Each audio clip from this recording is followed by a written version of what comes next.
Hi guys, my name is Rajan, also known as the Dentist Raj, and as a lot of you know, I'm intercalating this year, and I'm intercalating at King's College London in a subject called Regenerative Medicine and Innovation Technology. Now, one of the modules of our course is that about a month ago we had to give a 45-minute presentation on a regenerative medicine topic of our choice. Now, regenerative medicine essentially means replacing, restoring, or regenerating tissues or organs. And I decided to do my talk on replacing and restoring lost enamel tooth tissue due to anterior tooth wear with all ceramic veneers. Now, our course is made up of medics and dentists, and I didn't want the medics in our course or anyone in our course to not really enjoy the talk, and so I therefore tried to make it enjoyable for everyone. And so this talk is really meant as an introduction to anterior tooth wear, an introduction into dental ceramics, and an introduction into dental veneers. So if you're looking to gain a bit more knowledge or just push your foot into the door of each of these subjects, then this is a really good presentation for you, and I really hope you enjoy it. If you learn anything during the talk, please do leave a like and subscribe to the channel. It will really help me out, and leave a comment if you have any questions about the talk, and I'll be sure to answer you within a day or so. I'm Dentist Raj, and enjoy the talk. So hi guys, my name is Rajan, and today I'm going to be talking to you about the treatment of anterior tooth wear with all ceramic veneers. So I understand that a lot of you are medics, and this might not be at the forefront of your interest, but I'll try my best to keep this talk as engaging as possible.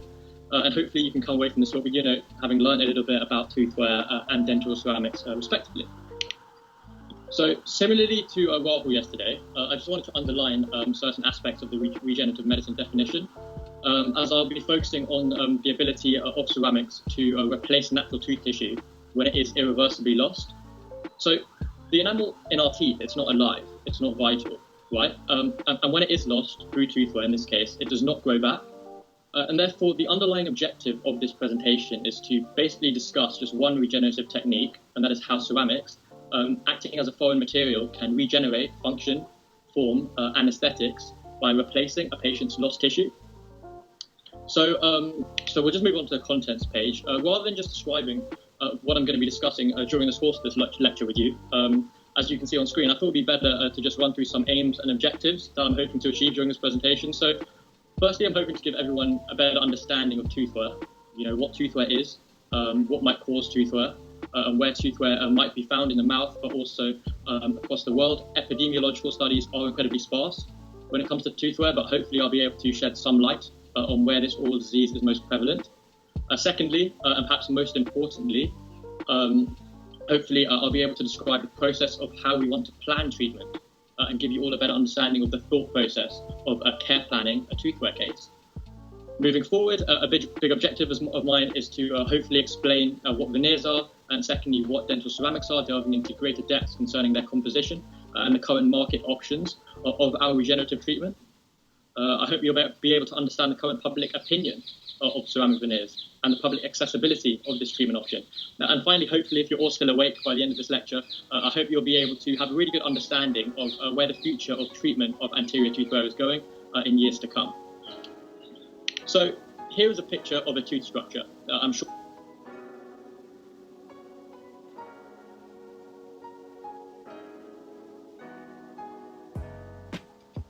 If not, just take 1 or 2 moments to familiarize yourself with it. So the superficial layer of our teeth on the outside is enamel, and it's what gives our teeth, its beautiful pearly white appearance.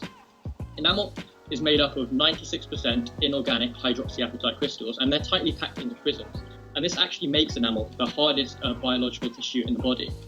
And this gives enamel many exceptional mechanical properties, such as being able to withstand the incredibly harsh conditions of the oral environment, including constantly varying temperature, pH, and the very high and intermittent masticatory loadings. And what this does is these properties, they already provide clinicians with an incredibly hard job at having to replace the enamel structure when it is lost. Now, dentine is the yellow layer just below the enamel, and as you can see, it forms the bulk of the tooth. And dentine is made up of 70% inorganic hydroxyapatite crystals and 20% organic matter, with primarily type 1 collagen and traces of 3 and 5, along with non-collagenous proteins. And as you can see, this more closely resembles the composition of bone. And finally, to just brush over the remaining tooth structure really quickly, we have a soft tissue in the middle called the pulp, and this gives the tooth its nerve and blood supply. And we also have surrounding tissues as well, which support the tooth, such as supporting alveolar bone and the cementum. So I'm sure you're all aware that our adult dentition can be divided into molars, premolars, canines, and incisors. So our molars and premolars are responsible for grinding food into really small pieces and moving food towards the back of the mouth so it can eventually be swallowed. Canines and incisors, they have sharper tips on the edge of their teeth, and this is they're responsible for biting into food and tearing food apart. And alongside this functional role, our canines and incisors are based towards the anterior part of the mouth, and therefore they have another important role, which is to give us our nice aesthetic smiles. And this is another factor to pay attention to when we are replacing anterior tooth tissue. So the problem we're going to be talking about today is toothwear. Okay, and toothwear is also known as tooth surface loss, and it refers to the irreversible surface loss of dental hard tissues by factors other than caries, which is also known as tooth decay, or trauma. So toothwear can be divided into three categories: attrition, erosion, and abrasion. Some dentists believe that a fourth factor, abfraction, is an etiological factor, but most dentists just think that abfraction is a combination of two or more of the factors on the screen. It is also important to know just quickly that actually most toothwear cases are a combination of two or more of those on screen, which makes treatment that bit more difficult. So I know I haven't gone into detail on attrition, erosion, and abrasion. I am going to in a second, but I thought it'd just be fun to have a little guess with these three pictures on screen and have someone guess which is attrition, which is erosion, and which is abrasion. So if anyone backs themselves and wants to have a little go, it'd be great to have a bit of interaction.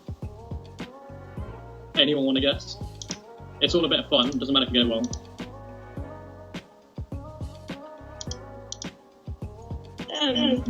It's the one on the left, abrasion, the middle one, erosion, and the right, attrition. I thought the right was abrasion. It might be. Whoever said that should do dentistry. The one on the left is abrasion. The one in the middle is erosion, and then the one on the right, is attrition. And we'll go on to these in a bit more detail in a second. But as I mentioned before we do, epidemiological studies of each of these were extremely hard to come by. Therefore, the epidemiology of these categories have kind of been inferred from their etiological cause, as you will see. However, I believe the strong correlation between these etiological causes and the actual prevalence of the disease means that the inference is credible. So if we start by talking about attrition, okay, attrition refers to tooth wear, which is caused by occlusal tooth-to-tooth contact. And these are things like clenching or grinding, which is also known as bruxism. And these are parafunctional habits that our teeth were not necessarily designed to carry out. Now, clenching and grinding is ever present. Over 92% of the population do it. It's common at night. I'm sure some of you are even doing it now that I've just mentioned it subconsciously. And these habits, along with other factors, they're induced by stress and anxiety. And it's something which is stress and anxiety is something which is ever present across the globe in every walk of life, no matter your background, as you can see on the graph. And therefore, we can assume from this that attrition will follow a similar epidemiology of being worldwide prevalent. If we move on to erosion, erosion is irreversible tooth loss, which is caused by an acid attack, but it doesn't involve bacteria, although this would be related to caries. The erosion can be extrinsic or intrinsic. Extrinsic erosion involves an acid attack from outside the body, so this is caused by dietary factors or environmental factors. And this usually affects the labial surfaces of our teeth, so the outer surfaces of our teeth, as seen in this picture. Common causes are citrus fruits or fruit juices, carbonated drinks, essentially anything which has a pH lower than 5.5. But this is really important because the critical pH of our enamel is 5.5, and if the oral environment is pH, it drops below 5.5, then demineralization will begin to occur. Intrinsic erosion is caused by GORD, the gastroesophageal reflux disease, or regurgitation, both voluntary or involuntary, and it affects the palatal or the inside surfaces of our teeth. Common causes of GORD are diet or smoking, alcohol, certain medications such as diazepam or aspirin, and common causes of regurgitation are eating disorders, GI disorders, or pregnancy. Now, studies concerning the epidemiology of erosion, as I said, are hard to come by. However, the correlation between the causes of dental erosion, such as poor diet, such as GORD, such as alcohol intake, and dental erosion itself, allows us to infer the etiology. And what we can infer is that though dental erosion is likely to be worldwide prevalent, it is most common in developed areas, such as North America, Oceania, and Europe. And finally, if we just talk about abrasion, abrasion involves tooth to non-tooth contact. And this is usually seen in those who have poor oral hygiene habits. So I don't know if you know anyone who brushes their teeth too hard, but this would be a factor, or those who show long-term habitual behavior, such as pipe smokers. And the two most commonly affected areas of the tooth are the incisal edges of our teeth, which we can see in a smaller picture, or the neck of our teeth, the cervical areas by the gum, as we can see in the larger picture. Abrasion is the least common form of tooth wear, so investigating epidemiology was again difficult. However, it can be assumed that areas of poor oral hygiene are likely to exhibit the highest prevalence. So the next two slides are probably arguably the most important of this presentation. And we're going to be talking now about care planning. Sorry, I don't know why these slides are being so slow. I think it might have something to do with Teams. But okay, so the whole basis of care planning is understanding the root of the patient's cause and essentially diagnosing the patient. So every patient is different, and we must be able to understand the patient and their motivations and the reasons why they are sitting in front of us. If we are able to do that, we will be able to choose a more predictable, reliable, and long-lasting treatment option. It is paramount to note that all current treatment options should always involve preventative measures, which attempt to dissolve risk factors to stop reoccurrence of the disease. Otherwise, none of the regenerative methods, which we are going to mention shortly, will actually have long-term success. So we are not treating the teeth alone, we are treating the patient in his or her entirety. So if the patient has poor oral hygiene habits, veneers may not be indicated if these habits are not going to change, with the likelihood of premature failure. Or if the patient is a bruxist, for example, who habitually grinds their teeth, we need to consider which ceramic material to use, as they're going to be placed under more intermittent stresses. Or if the patient does not have much enamel for the restoration to bond to, we need to consider how viscoelastic the properties of the material is, so it matches the property of dentine. These are all things that we need to be considering. Obviously, the patient must consent to the chosen treatment option, but sometimes their expectations must be balanced with their own conditions. We unfortunately can't just see that the patient has anterior tooth wear and go, right, today I'm going to be placing all ceramic veneers. Enamel is the hardest known biological material, the hardest material that evolution has produced inside the body, and the patient that we are treating has managed to break this tissue. So what is essential is that we understand how this has happened before then going on and prevent this from reoccurring, before we then go on to decide what treatment option to choose. So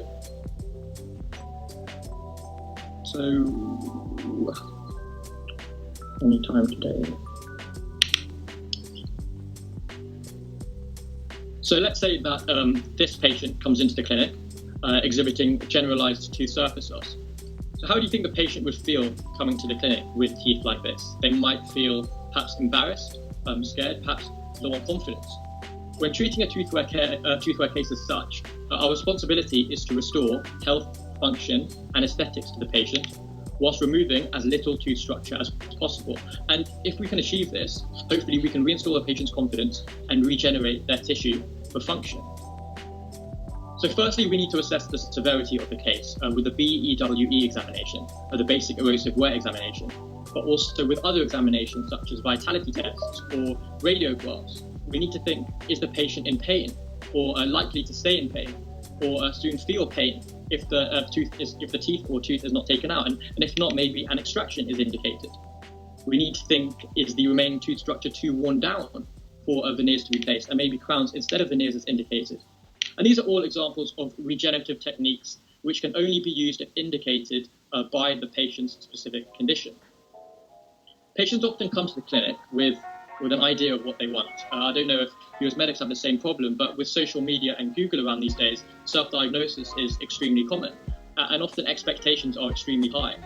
However, the most important aspect is treating the cause of this lost tissue. So let's say that this patient attended the clinic. This patient arrives. This is really annoying, sorry.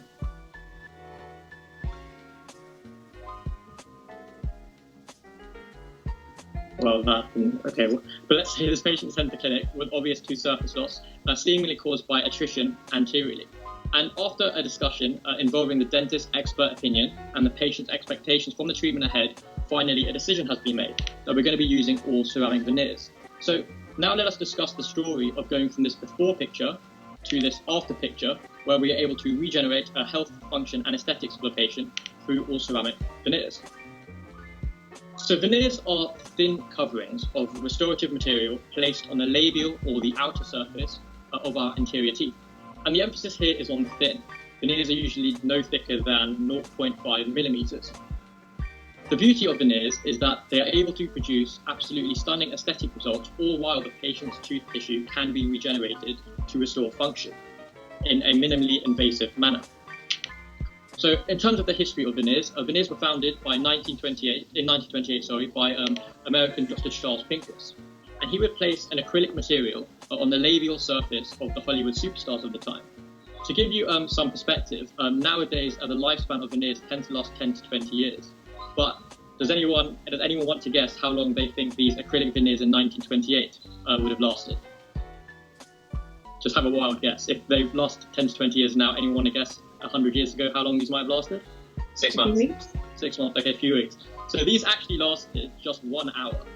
But what this allowed was that these Hollywood superstars could film their scenes with nice pearly whites on before they would fall off or they would take them off and be able to return home. So a huge breakthrough came in 1955 when Dr. Michael Buonacor's innovative research displayed an ability for the enamel in our tooth to actually be prepared by a weak acid in a process known as acid etching. And this allowed bonding to the enamel through a material called composite. However, there were still struggles to bond ceramics to the tooth structure, and it wasn't until the 1980s when Simonson and Calamia showed that we could actually bond ceramic materials to the tooth structure predictably through the use of a resin cement, which actually bonded to both the ceramic and the tooth structure. So what are we looking for from our veneer? Well, the underlying message is that we're essentially looking for a replacement, a direct replacement for enamel, right? So we're looking for notable mechanical properties, such as incredible hardness, fracture toughness, strength, resistance to the harsh, ever-changing pH and temperature of the oral environment. And as mentioned, anterior toothwear refers to the incisors and canines, and a role for our anterior teeth is to provide us with a nice, beautiful smile. Therefore, within our ideal anterior veneer, we're looking for aesthetic properties, such as translucency, shade, and natural appearance. And what is vital is that we don't want these mechanical properties and these aesthetic properties to just go after 1 year, 2 years, 3 years. We want them to last, ideally, their entire lifespan. And so the ability for these properties to last 10 to 20 years is also important. But perhaps the most important property of our veneer is that it is biocompatible.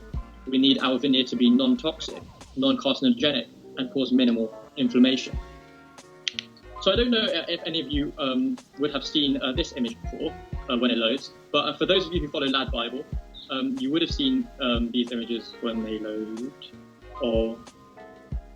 There we go, of a reality TV star, Katie Price, who's proudly posing in front of the cameras with her prepped teeth, awaiting veneer placement at her dental practice in Turkey.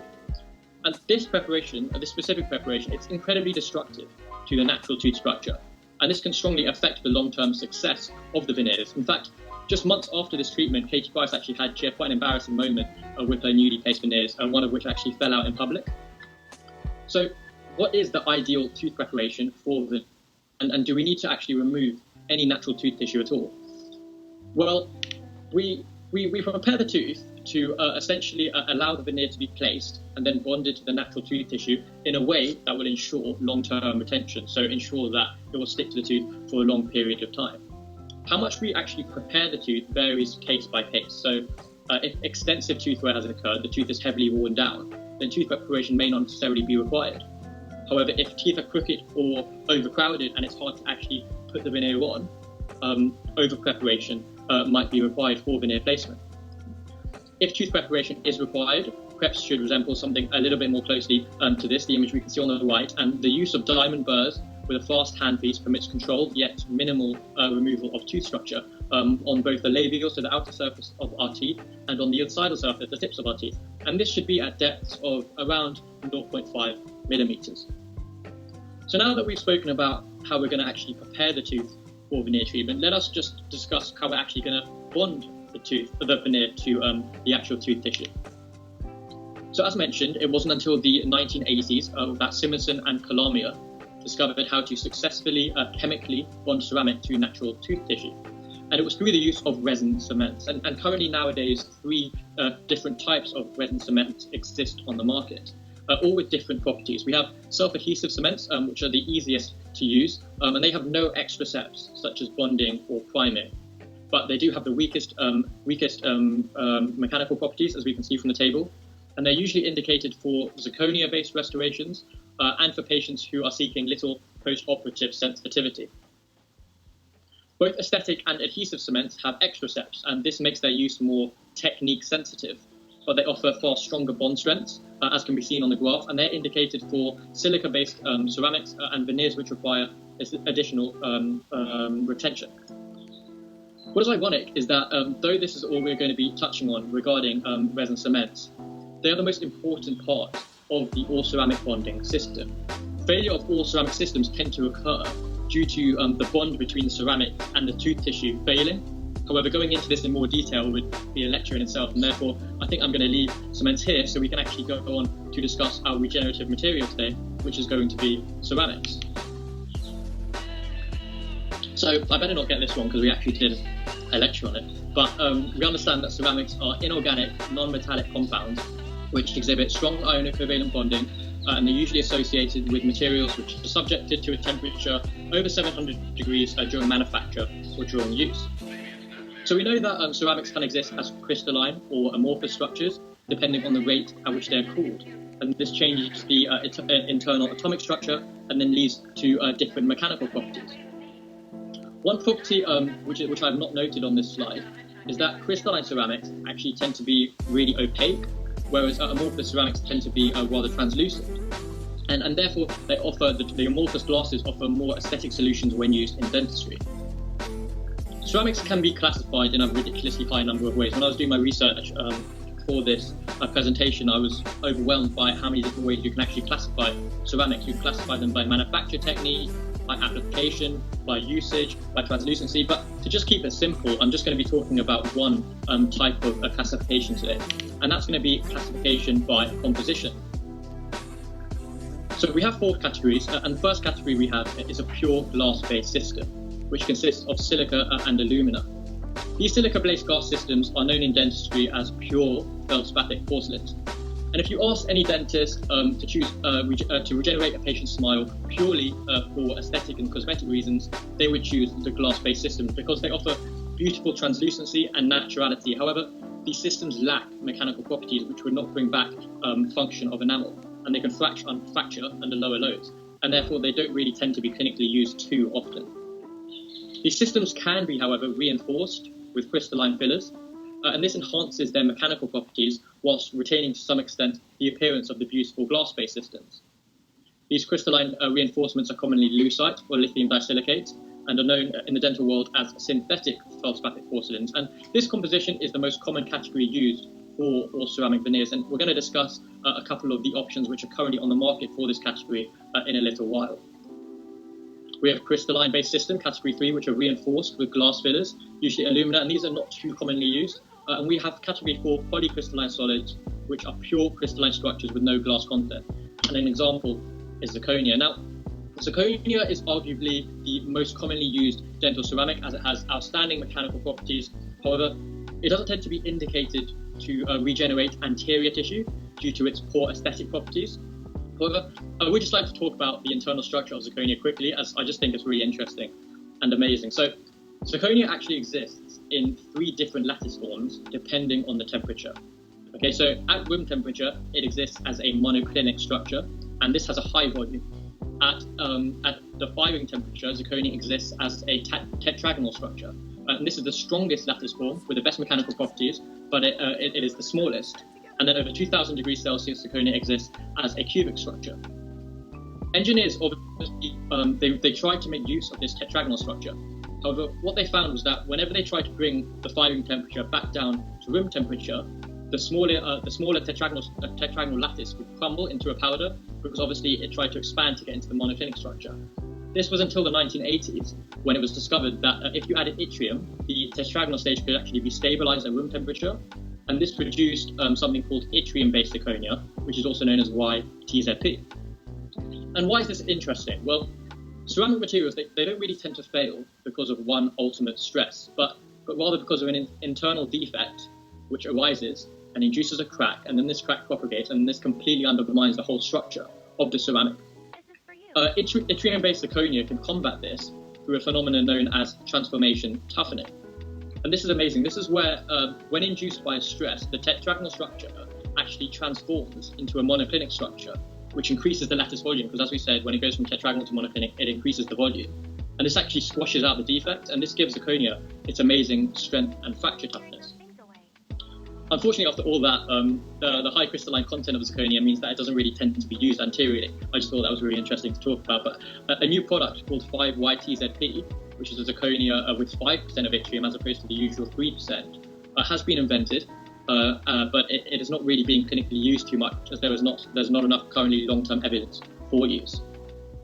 And evidence is a really key factor in the all-ceramic market, because as healthcare professionals, we should always be carrying out evidence-based work, right? So what evidence, though, should we be looking at? When a dental material is released, yes, of course, it undergoes mechanical testing. However, the results of these lab tests, they actually tell us very little when it comes to how successful these ceramics will clinically work in the mouth. How can a mechanical test reproduce the persistent stresses a ceramic veneer may undergo over its 10-year life expectancy in the mouth?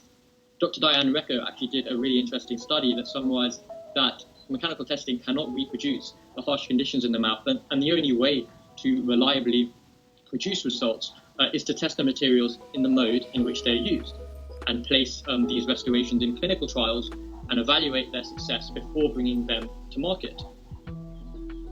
And having listened to all of your amazing regen presentations, I understand that clinical trials are essential for the progression of your techniques.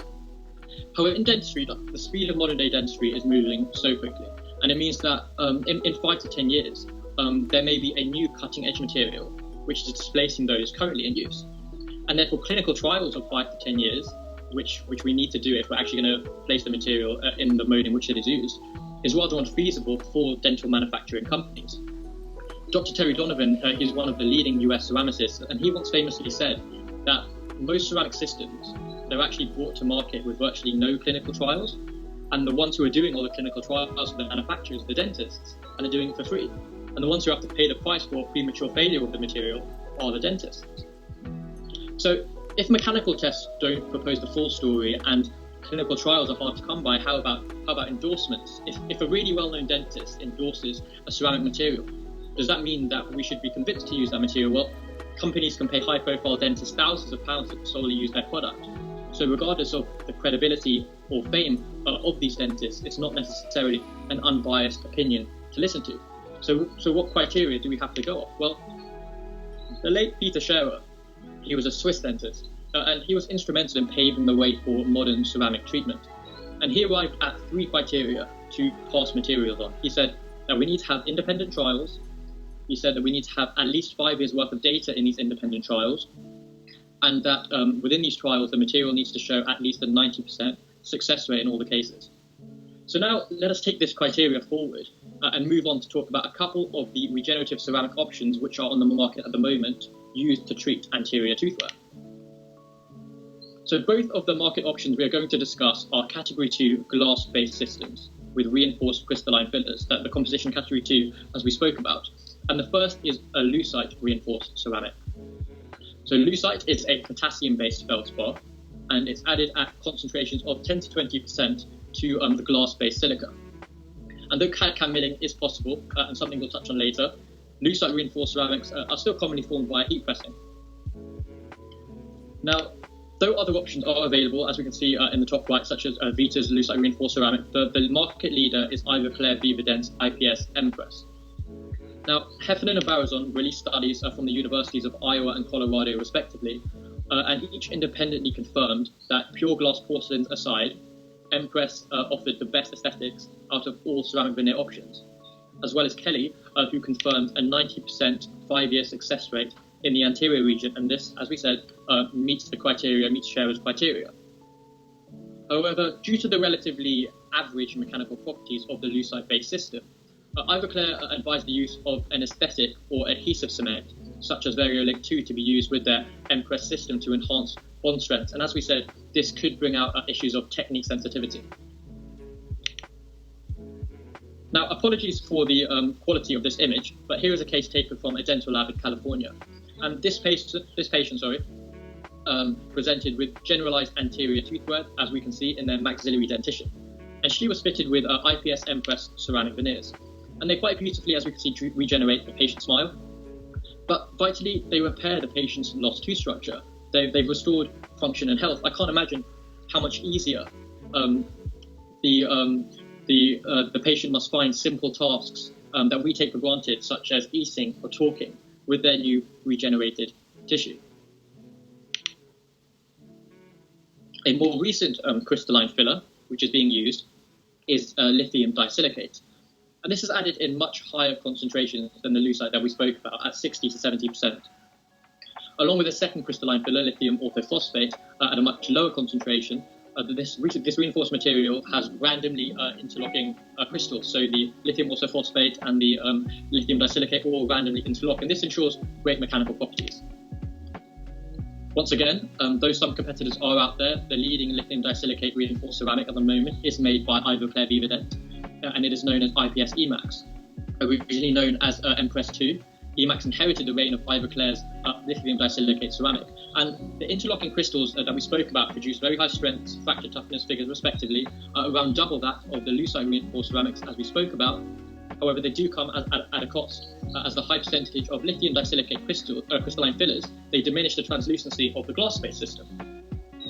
Now, Hefner and Barrows on the same study that we spoke about for the last one confirmed that Emax, specifically layered Emax, has average aesthetics, which are acceptable in the anterior region, though not comparable to Empress.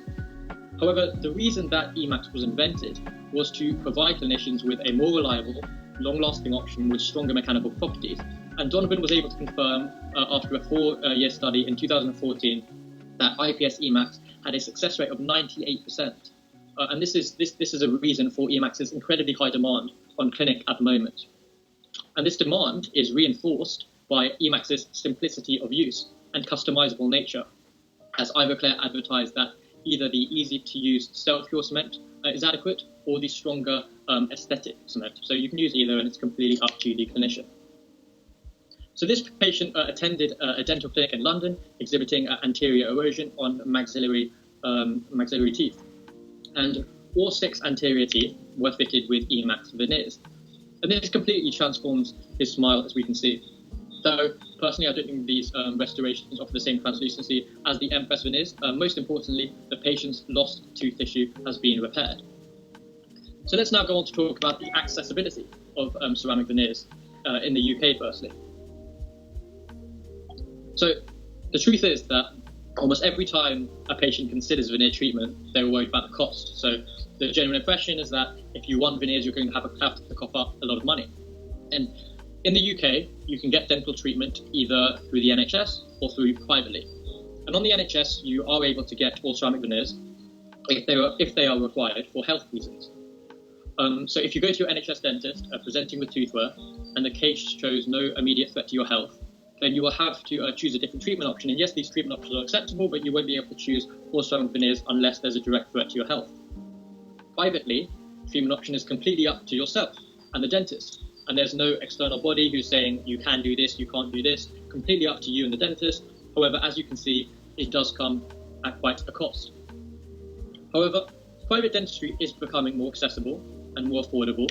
There's a bit of a private boom going on at the moment, and it's because of a high percentage of dentists going into private practice. This is increasing competition privately, saturating the market and driving the prices down. For the first time ever in 2018, patient spending privately exceeded NHS spending for the first time ever. What is a shame, however, is that the use of all ceramic veneers is not on the NHS.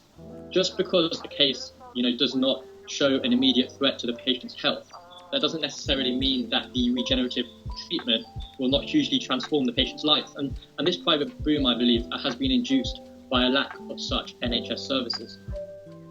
And this kind of trend towards an aesthetic, cosmetic, private outlook on dentistry is being seen in all developed areas. But as we mentioned, the prevalence of anterior tooth wear is just as common, maybe with the exception of erosion, in less developed areas.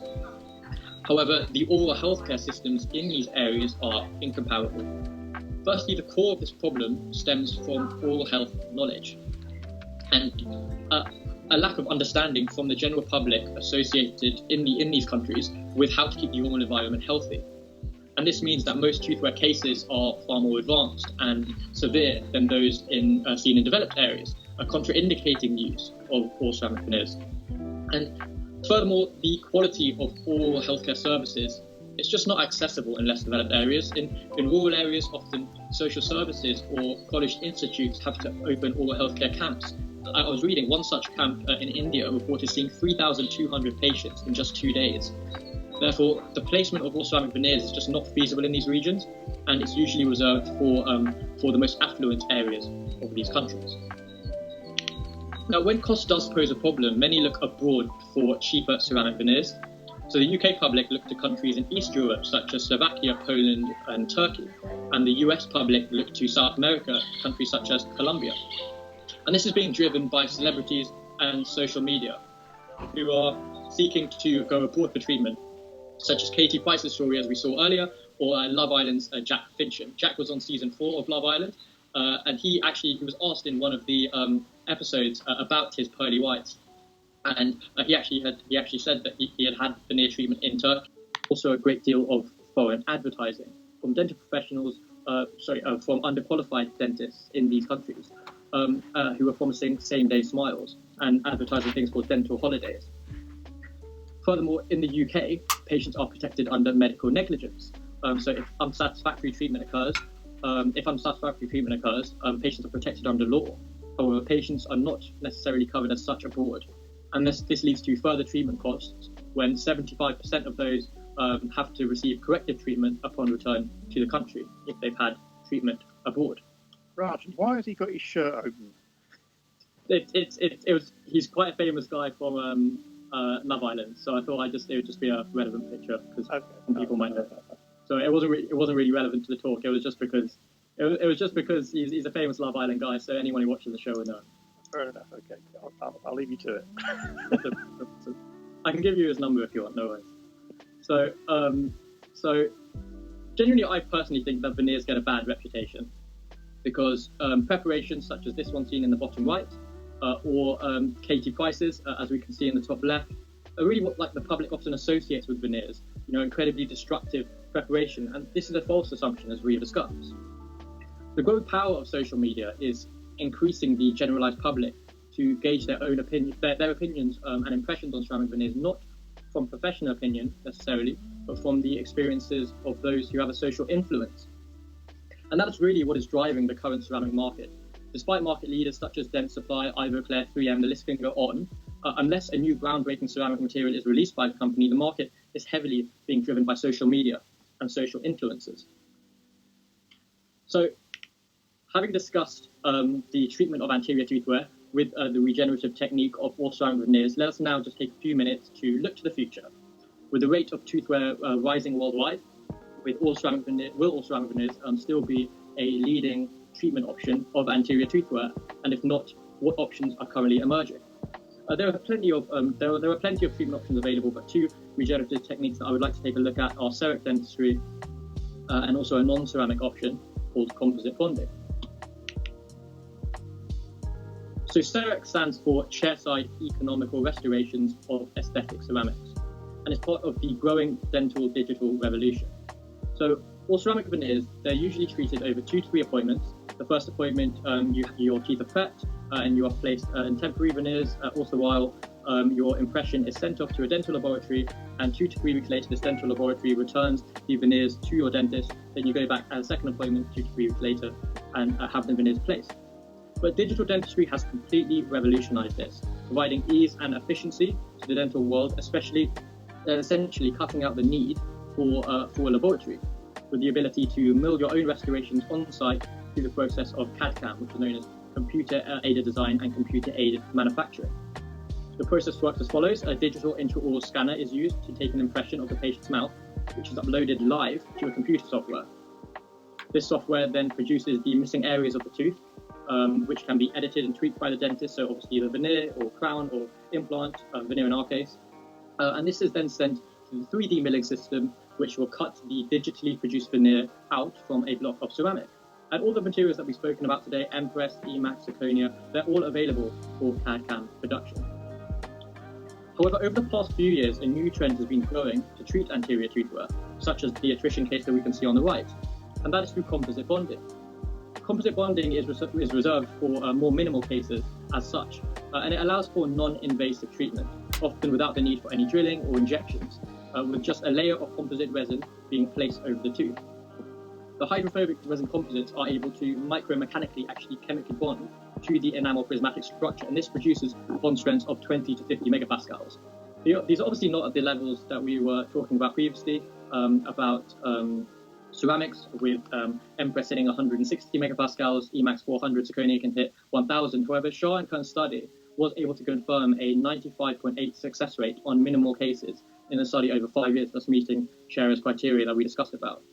So though composite bonding is heavily reliant on the skill of the dentist to create the shape and depth of the restoration manually, great results can be produced. And this regenerative treatment is incredibly cheap without the need for a material to be manufactured. So just to conclude, I would like to leave you with this lovely incisal attrition case and say that I really do hope that we have been able to hit some of the aims and objectives that we set out to achieve earlier, such as broadening your understanding of anterior toothwear, how professionals go about treating such cases, and the uses of all ceramic veneers as a current regenerative treatment option. I do believe with the digital revolution constantly pushing boundaries that ceramics will remain at the forefront of regenerating and repairing lost enamel tooth structure for the foreseeable future, as it provides an excellent option to act as a replacement for our tooth tissue, and most importantly, to restore health, function, and aesthetics to the patient. Thank you very much, and I hope you guys enjoyed the talk.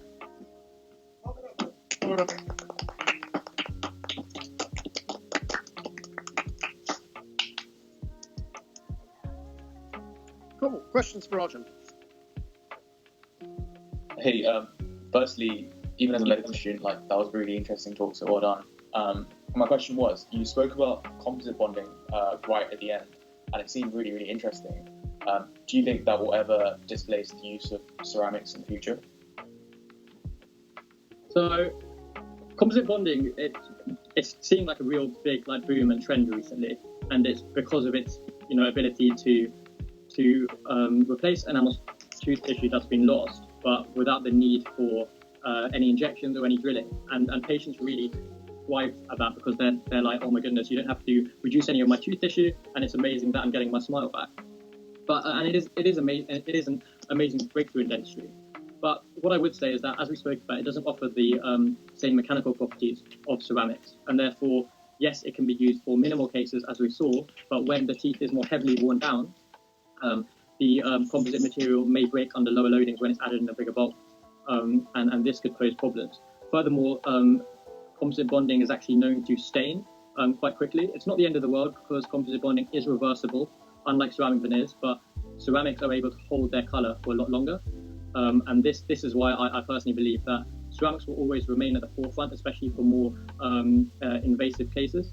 But for minimal treatment, composite bonding is a really good treatment option. Thank you. I've got a question. I'll just go for it. I was wondering what happens after 10 years? Is it possible for the patient to remove the veneers and the teeth will be returned back, or what's the process after that? So obviously your tooth's been prepared. So once the ceramic fails for whatever reason, I personally don't know if the dentist says if it fails within this time, then I'll replace them without any cost. I'm sure that is the case, but it'll vary from dentist to dentist. But what happens is after a certain amount of time, obviously the ceramic will naturally fail. For whatever reason, and it can get taken out, and then simply put, it's just replaced by either the same ceramic material, or whether there's been an evolution in 20 years, and you can place a new ceramic veneer. The most important thing is that preparation of the tooth structure is still there, and so you're still able to place a new ceramic veneer on. So you can't place the old tooth structure back on. You can't just put the same ceramic back on, especially if it's fractured. But you are able to put a different ceramic veneer on and continue to live in for another 10 to 20 years, hopefully without needing any more treatment. Thank you. Thank you for the presentation as well. Thank you, I've got a question about the ceramics. So when they do fail, what usually is the reason for that? Is it the bonding, or is it the actual material itself that seems to fail? So I think I touched on it really quickly, but the main reason for failure is because ceramic doesn't naturally bond to the tooth structure. And so even though, yes, we have resin composite cement, which can bond to both the natural tooth tissue and the actual ceramic material, that is the most common reason for failure, because, it's stronger than super glue, but it's not like, it doesn't inherently bond to the tooth structure, something like composite. And so that is the main reason for failure. Ceramics can still fail for other reasons, such as fracture. It's not usually because of, as I said, a big, huge ultimate strength, but rather because of an internal defect, which causes crack propagation and undermining of the structure. But the most common cause of failure is through the bonding cement, yeah. Okay. And just a quick follow-up. So when these do fail, when you have to remove them, do you find that there's ever any kind of native tooth tissue lost with that? I don't think so, because usually the properties of the ceramic, we try and make the properties of the ceramic as close to the tooth structure as possible. And so usually if the ceramic fractures, you won't tend to see the tooth structure internally also having fractured. So usually the preparation is still in its place, as I said before, and you can just place another veneer on top of it. There may be exceptional cases where that isn't the case, such as maybe trauma or something. But it tends to happen where the tooth structure is still in place, I think. Okay. No worries. I just had a question about, you said, so I think it was a really good presentation, first of all, but I had a question on, so you said like some people go abroad to other European countries to get dental treatment and veneers, and you said like people need to be careful about that, but in like medicine and stuff, a lot of people go to Turkey as well for nose jobs and hair transplants and get it for a lot cheaper with the same results. So surely if it's the same for dental treatment, I don't why would that possibly be a bad thing? Do you think maybe dentists are looking at it from the point of view that they're getting less business, or is actually the results as good? I completely hear you. I think, like I said, I think in other countries there are definitely exceptional dentists out there, and I don't think there's anything wrong with going abroad to get cost-effective treatment. But what I think the issue is that not enough people do research into who they're actually going to see. I think too often people are just typing in cheap smiles abroad, and they're one social media influencer will say, I got veneers from him, this is how they look. And then without even looking at reviews or before and after pictures, the general public will just go, okay, I'm going to go see them without doing proper research. And I think that's where the issue is. I don't think there's anything wrong with going abroad for cost-effective treatment, but I think you need to do research into who you're actually going to see to make sure that you're not being misled or misadvertised. So I think that's the issue. I don't think there's anything wrong with doing it, but I think what we are seeing is misadvertisement more abroad and people getting sucked into that. Yeah, I agree. Thank you. No worries. Hi, I was wondering if... Go on. Okay, thank you. I was wondering if you can elaborate on why translucency is a desired property in glass-based system cosmetic veneers. I thought the point of cosmetic veneers are to hide how the patient's teeth actually looks like. So it depends on the tooth structure and the internal tooth structure. So in trauma cases, we'll usually see that the internal structure is grey or not a colour that you want coming through. However, in toothwear cases, especially more minimal toothwear cases where we would be using veneers, you actually haven't lost too much tooth structure. Yes, you might have lost some kind of health and function, but it's not excessive. And so we actually still want, for natural reasons, some of the internal colour to come through. And that's why you want the veneer to be as translucent as possible. Yes, we don't want it to be completely translucent because if it's a little bit yellow, it's not very appealing. But what we do want is that we want that natural tooth structure to come in as much as possible. Obviously, patients do have a high variety of different shades that they can choose from. That's completely up to the patient. If the patient wants all white veneers, they're allowed to choose all white veneers, regardless if it will look nice or if it won't look nice. But personally, I think that natural look looks a lot better. And because not too much tooth structure has been lost, you can still have that natural smile with these translucent veneers. That makes sense. Thank you very much. No worries. So the question I had, sorry. Great presentation, by the way. But you mentioned Emax veneers being quite popular. What makes layered Emax veneers different to other ones in the market? Okay, so I actually had this in my presentation, but I took it out because I was worried about running over time. But one of the classifications that you can have is between a layered veneer and a monolithic veneer. And layered veneers essentially it's one block, but it has multiple layers in it. And as we spoke about previously, this aids to the translucency and the natural color of the tooth, because it's not just one block that you're sticking on a patient's prepared tooth. The only problem is that these layered veneers are thicker, and so they require heavier preparations, and they're mechanically not as good, but they look really nice. Whereas monolithic veneers, they are being used for mechanical purposes, and they have really good mechanical properties. But as I said, these monolithic veneers are built from just a ceramic from just one color, and so they don't look as nice. So I think that's why Emax veneers Emax layered veneers, are high in demand, because they have amazing aesthetic properties, and people are like, oh my goodness, that looks amazing. And Emax has inherently good mechanical properties, but monolithic is the alternative. Thank you. Thank you. Hi, I had a question. You said there were limited clinical trials on patients, and that the dentist sort of just buy the materials and use them. Do you think that's safe? And are the patients aware of that? Completely agree. I think we should be doing evidence-based dentistry, and so you have people up who are always, fighting to get the first new advancement in technology, and they want to be the ones who are pushing the edges, and that's like, if they want to do that, I think that's okay. I think safety is a difficult question to come in, and you'd have to ask these dentists. Well, I don't think I should be saying whether what these dentists are doing is right or not right. I think it's a difficult one, but I think from my point of view, I'd always like to be working on evidence-based study, and therefore I would like to see that this material has had 5 years of in clinic, and it's been successful and that kind of stuff before I would then go and use it in my practice. I'm sorry, I know that's a bit sitting on the fence. I don't necessarily think that it's right, or it's not necessarily right or wrong, but from my point of view, I wouldn't necessarily do that. But yeah, I know some people do just because they want to stay at the forefront of everything that's going on.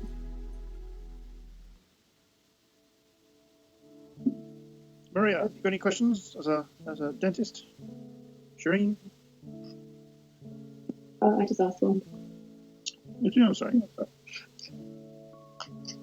Sorry, yes, I can see it. It's written down. Maria, are you there, or have you buggered off somewhere else and just left your camera pretending you're there?